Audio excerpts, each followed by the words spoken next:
नमस्कार दोस्तों, मेरा नाम है राहुल यादव और आप सभी का स्वागत है इन्वेस्ट राइट की एक नई वीडियो में। आशा करता हूँ आप सभी लोग कुशल मंगल होंगे। दोस्तों, आज की वीडियो का जो टॉपिक है वो है टॉप 4 म्यूचुअल फंड्स। कौन से म्यूचुअल फंड्स टॉप 4? जिन्होंने केवल 10,000 रुपये महीना की एसआईपी से 1 करोड़ से ज़्यादा पैसा बनाया है और जिन्होंने इस फंड में लमसम किया था उनका जो निवेश है वो 17 गुना तक बढ़ा है। जी, आप लोग विश्वास नहीं करते हैं ना म्यूचुअल फंड में कि अरे यार पता नहीं कब पैसा बनेगा, कब हम करोड़पति बनेंगे। देखिए, आप कमेंट्स कभी पढ़िएगा, लोग कमेंट्स करते हैं अरे सर 40 साल बाद करोड़पति बन के क्या करेंगे। लेकिन देखिए, जिन लोगों ने आज से कुछ साल पहले इन्वेस्टमेंट स्टार्ट किया था, लगभग 14-15 साल पहले, उन लोगों ने सिर्फ 10,000 रुपये की एसआईपी से 1 करोड़ से ज़्यादा का फंड बनाया है। जी हाँ, मैं बिल्कुल ऐसे फंड्स आप लोगों को आज की वीडियो में दिखाने वाला हूँ जिनमें की गई 10,000 रुपये महीना की एसआईपी ने 1 करोड़ से ज़्यादा का फंड बनाकर दिया है। तो वीडियो है आपके लिए बहुत ही ज़्यादा इन्फॉर्मेटिव, बहुत ही ध्यान से देखिएगा और समझिएगा। देखिए, ये जो आप फोटो देख रहे हैं ना, जिसमें आप देख रहे हैं कि ये पैसों का पेड़ लगा हुआ है। अगर आपको भी इस तरह का पेड़ पैसों का लगाना है ना, तो इसके लिए आपको शुरुआत करनी होगी। आपको पहले एक छोटा सा पौधा लगाना होगा। कैसे लगाएंगे आप? एसआईपी के थ्रू। अगर आप छोटा छोटा सा निवेश स्टार्ट करेंगे ना, तभी फ्यूचर में बड़ा कॉर्पस बनता है। ये जो हम आज वीडियो में देखेंगे ना कि यार 1 करोड़ वाकई लोगों ने बनाए हैं, कैसे बनाए हैं? इन लोगों ने शुरुआत की थी एसआईपी से, थोड़ा सा रिस्क लिया था कि हाँ, मार्केट में जो रिस्क है मैं उसको लूँगा थोड़ा सा। देखिए, बिना रिस्क के आप किसी भी फील्ड में देख लीजिए, आप पैसे नहीं बना सकते। आप कोई छोटा सा बिजनेस करेंगे, आप कुछ भी करेंगे, अगर आपको बड़ा कॉर्पस बनाना है तो रिस्क आपको लेना पड़ेगा। और यहाँ कितना रिस्क है मैं आपको डेली वीडियो में बताता ही हूँ कि कौन से म्यूचुअल फंड में कितना रिस्क है। तो आप अपनी रिस्क लेने की जो क्षमता है ना, उसके हिसाब से अपना म्यूचुअल फंड चूज करके एक एसआईपी जितना जल्दी हो सके आपको शुरू करनी चाहिए। देखिए, एसआईपी आप स्टार्ट करेंगे, मुझे उसमें से कुछ नहीं मिलना है, ना मेरा कोई कमीशन है, ना मैं किसी एसआईपी को, किसी म्यूचुअल फंड को कभी भी प्रमोट करता हूं। लेकिन क्योंकि मैं इन चीज़ों को समझता हूं, इन चीज़ों को जानता हूं, इसीलिए मैं आप लोगों के साथ डिस्कस करता हूं कि यार भले ही छोटे से अमाउंट से शुरुआत की जाए, लेकिन एक एसआईपी ना, मैं तो ये कहूँगा हर घर में एक एसआईपी स्टार्ट ज़रूर होनी चाहिए। ठीक है, फिलहाल टॉपिक पर हम लोग बात करते हैं और साथ ही साथ एक कमेंट भी मैंने आज की वीडियो में रखा है। लास्ट में हम लोग उस कमेंट पर भी डिस्कस करेंगे। कमेंट भी बहुत बढ़िया कमेंट है, हो सकता है कि आप लोगों के मन में भी इस तरह के सवाल चल रहे हों। चलिए, देखिए, पहला फंड है एसबीआई का small cap fund. Small cap category का फंड है, हाईली वोलेटाइल ये म्यूचुअल फंड होते हैं, थोड़ा सा रिस्की होते हैं। मार्केट में अगर हम देखेंगे तो सभी फंड्स के मुकाबले ज़्यादा रिस्की ये कैटेगरी होती है, लेकिन लॉन्ग टाइम में इस म्यूचुअल फंड ने शानदार रिटर्न्स बनाए हैं। फंड एसबीआई की तरफ से आता है। एसबीआई हमारे देश की सबसे बड़ी म्यूचुअल फंड कंपनी है। एक्सपेंस रेशियो 0.67% का है। फंड साइज 33,285 करोड़ का है। मिनिमम इन्वेस्टमेंट 500 रुपये से इसमें किया जा सकता है। अगर आपको एसआईपी करनी है, एसबीआई म्यूचुअल फंड में करनी है, तो 500 रुपये से आप स्टार्ट कर सकते हैं। रिटर्न्स देख लीजिए, पिछले 10 साल के रिटर्न्स 22% से ज़्यादा रहे हैं। पैसा कहाँ निवेश होगा? निफ्टी में होगा, ब्लू स्टार लिमिटेड में होगा, डॉम्स में होगा, फिनोलेक्स इंडस्ट्रीज में होगा। इन स्टॉक्स में आपका पैसा निवेश होगा। सेक्टर्स कौन से हैं? फाइनेंस है, सर्विसेज है, कंज्यूमर स्टेपल्स है। कुछ इस तरह के सेक्टर्स हैं जिनमें आपका पैसा निवेश होगा। रिटर्न्स आप देखेंगे, सिंस इंसेप्शन रिटर्न्स 26.4% के रहे हैं। अब देखिए, आपको यहाँ इंसेप्शन डेट 1 जनवरी 2013 देखने को मिलेगी, लेकिन ये फंड 1 जनवरी 2013 से नहीं है कंटिन्यू, ये फंड उससे भी पुराना है। पहले हम इसके रेगुलर प्लान्स में निवेश करते थे। 1 जनवरी 2013 से हम इन फंड्स के डायरेक्ट प्लान्स भी देख रहे हैं, ये डिफरेंस है। तो बात 1 जनवरी 2013 की नहीं है, जो लोग निवेश कर रहे हैं वो इससे पहले से भी निवेश कर रहे हैं। ठीक है, अगर मैं फंड की बात करूं, अगर मैं इस फंड की लॉन्चिंग डेट की ही आपको दिखा दूं, क्योंकि कुछ लोग हो सकता है कि कमेंट भी मुझे करें इसके लिए, तो ये एडवाइजर खोज एक वेबसाइट है, आप चाहें तो खुद से भी यहाँ चेक कर सकते हैं। देखिए, एसबीआई स्मॉल कैप फंड, इसका रेगुलर प्लान मैं आपको दिखा रहा हूँ। देखिए, अगर आप इंसेप्शन डेट देखेंगे, आपके सामने है लॉन्च डेट 1 सितंबर 2009। 1 सितंबर 2009 से ये फंड परफॉर्म कर रहा है। और अगर आप इसके इंसेप्शन रिटर्न्स देखेंगे 1 सितंबर 2009 से अभी तक के, तो 20% से ज़्यादा रहे। अब अगर किसी ने 2009 से ही इन्वेस्टमेंट किया होगा तो अभी तक उसको 20% से ज़्यादा के रिटर्न्स इस म्यूचुअल फंड ने बनाकर दिए हैं। ठीक है, आइए अगले फंड पर अब हम लोग बात करते हैं। अगला जो हमारा फंड है उसको देख लेते हैं कौन सा आ रहा है। चलिए दोस्तों, अगला फंड हमारा आ रहा है, मिड कैप कैटेगरी का फंड है, HDFC mid cap opportunities fund. Mid cap category का बहुत शानदार फंड है। अब इतना शानदार है कि ये आप इसके फंड साइज को देखकर समझ जाएंगे। फंड साइज देख लीजिए, 76,000 करोड़ से भी ज्यादा, 76,000 करोड़ से भी ज्यादा पैसा लोगों ने इस फंड में निवेश किया है।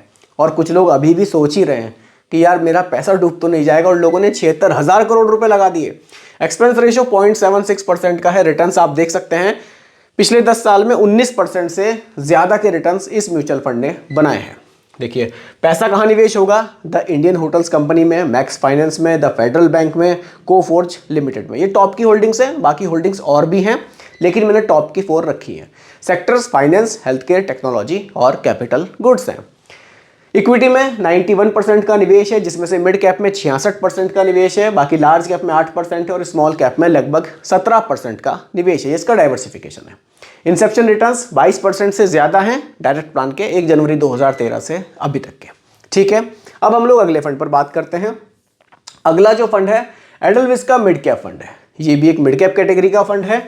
मिड कैप फंड की देखिए खासियत ये है कि लार्ज कैप के मुकाबले आपको बेटर रिटर्न्स बनाकर देते हैं और स्मॉल कैप के मुकाबले थोड़े से कम रिस्की होते हैं। Mid cap category long time के लिए अगर आप निवेश कर रहे हैं तो वाकई बहुत बढ़िया कैटेगरी है। एक्सपेंस रेशियो 0.39% का है, बहुत बढ़िया एक्सपेंस रेशियो है, बहुत कम पैसा आपसे चार्ज किया जा रहा है। फंड साइज 8,280 करोड़ का है। 500 रुपये की SIP आप कर सकते हैं। लमसम करना चाहते हैं तो आपको 5,000 रुपये का निवेश यहाँ करना होगा। ठीक है, रिटर्न्स पिछले 10 साल में 20% से ज्यादा रहे हैं। पैसा कहाँ निवेश होगा, परसिस्टेंट सिस्टम लिमिटेड है, डिक्सन है, लुपिन है, PB फिनटेक लिमिटेड है। ये इसकी टॉप 4 मतलब इसकी होल्डिंग्स है जिनमें आपका पैसा ज्यादा निवेश होगा। ठीक है, sectors capital goods, finance, service और हेल्थ केयर है। डाइवर्सिफिकेशन स्मॉल कैप में 15%, मिड कैप में 71% और लार्ज कैप में 10% का निवेश है। इंसेप्शन रिटर्न्स आप देख सकते हैं 23% से ज्यादा के इस म्यूचुअल फंड के भी रहे हैं। अगले फंड पर बात करते हैं दोस्तों। अगला फंड है DSP स्मॉल कैप। ये एक स्मॉल कैप कैटेगरी का फंड है।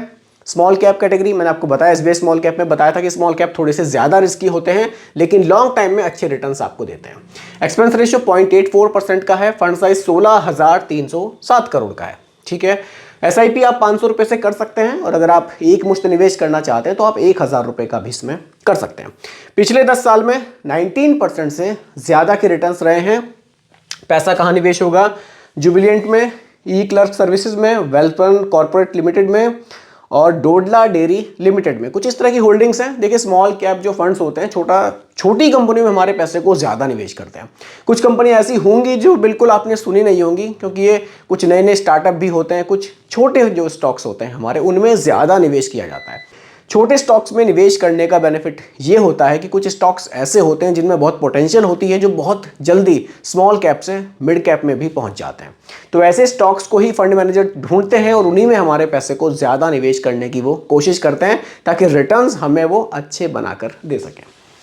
स्मॉल कैप में 90% का निवेश है और मिड कैप में लगभग 3% का निवेश है। इंसेप्शन रिटर्न्स अगर आप देखेंगे तो 23% से ज़्यादा के इस म्यूचुअल फंड ने बनाए हैं। तो रिटर्न्स आपने देखे, आपने म्यूचुअल फंड्स भी देखे कि किसने कितने रिटर्न्स बनाए हैं, कितने साल में बनाए हैं। अब मैं आपको SIP कैलकुलेटर पे थोड़ा सा कैलकुलेट करके बता देता हूँ। देखिए आपने रिटर्न्स देखे, इंसेप्शन रिटर्न्स भी आपने देखे 20% से तो ज़्यादा ही हमें लगभग हर फंड में देखने को मिले हैं।